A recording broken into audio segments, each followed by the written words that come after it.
fenomena sekarang itu kan banyak fenomena yang anak-anak tuh fatherless gitu loh. Dalam sebuah keluarga karena ayahnya sibuk dan segala macam, sehingga itu berdampak pada psikologi anak.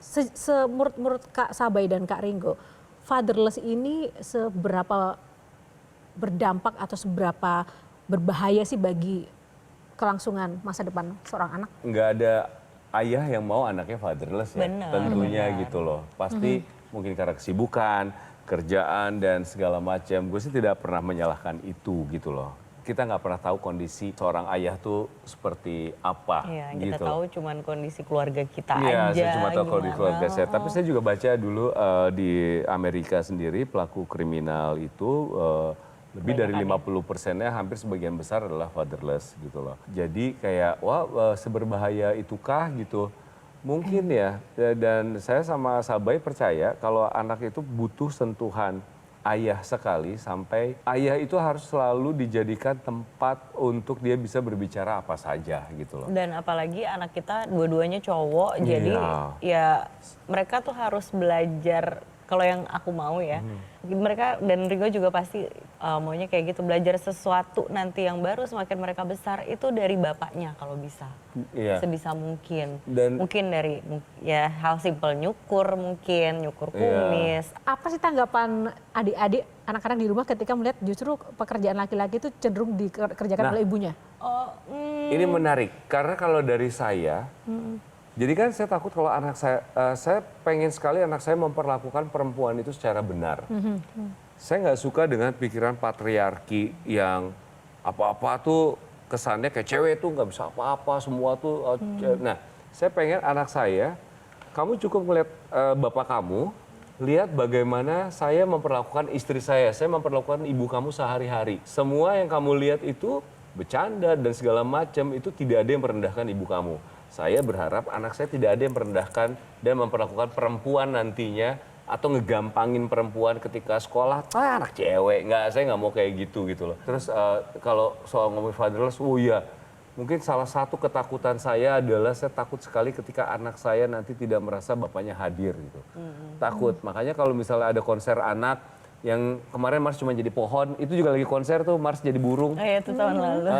Saya harus hadir, saya udah bilang sama, saya tidak bisa mengambil kerjaan yang anak saya ada konsernya. Acara-acara sekolah, sebisa mungkin dia pasti datang. Kalau nggak ngapa-ngapain juga antar jemput anak sekolah, basket, dan apapun. setahun tuh sekarang mungkin setahun kalau film 1 atau 2 maksimal ya. 2, karena sisanya ya udah pengen sama anak-anak aja gitu. Nah, Kak Ringo, dunia entertainment itu kan benar-benar dunia yang sangat dinamis ya. Kita nggak pernah tahu pasang surutnya akan seperti apa, apalagi lingkungannya itu kan juga ya banyak tantangannya menurut aku ya.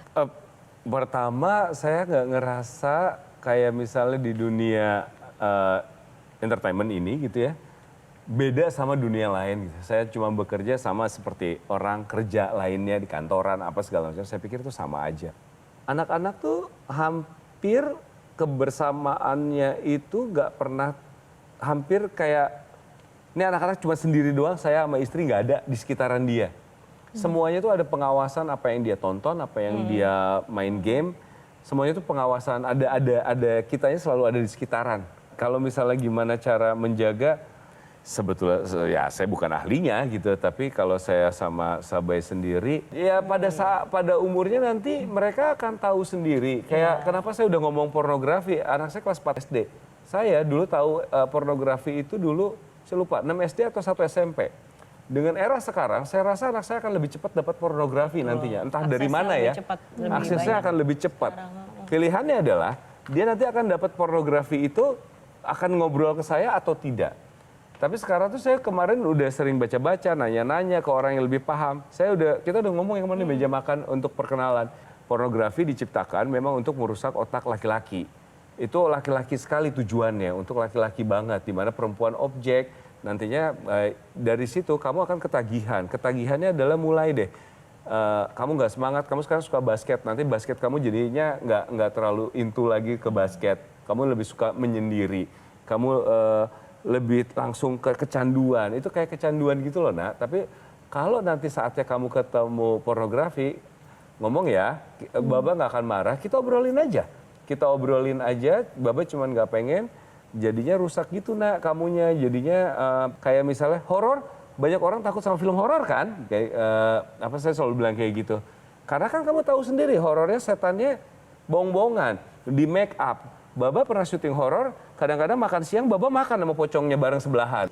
Ya itu kan di-create buat orang takut, padahal aslinya nggak gitu. Nah, sama pornografi juga kayak gitu. Tapi nanti kalau kamu udah ready, entah kamu dapetinnya di mana, Baba sih nggak akan marah ya. Kita ngobrol. terbuka lah. Saya melihat sebenarnya dua pasangan ini bisa beli rumah lebih besar. Aduh, nggak bisa. Tapi kemudian karena tadi dia bilang lebih bisa mengontrol anak, lebih bisa melihat anak. Lalu Mars atau Bjorka yang bilang bahwa rumah saya kecil, tapi yang penting bahagia. Itu Ajarannya dia. ajaran saya ke Bjorka selalu bilangnya, inget ya rumah kita itu kecil, jelek, tapi pasti dia otomatis jawabnya, tapi kitanya suka gitu. Yang penting kita suka. Karena dulu itu Bjorka pernah komen ke salah satu teman, namanya juga masih kecil ya, umur 2 tahun atau polos gitu.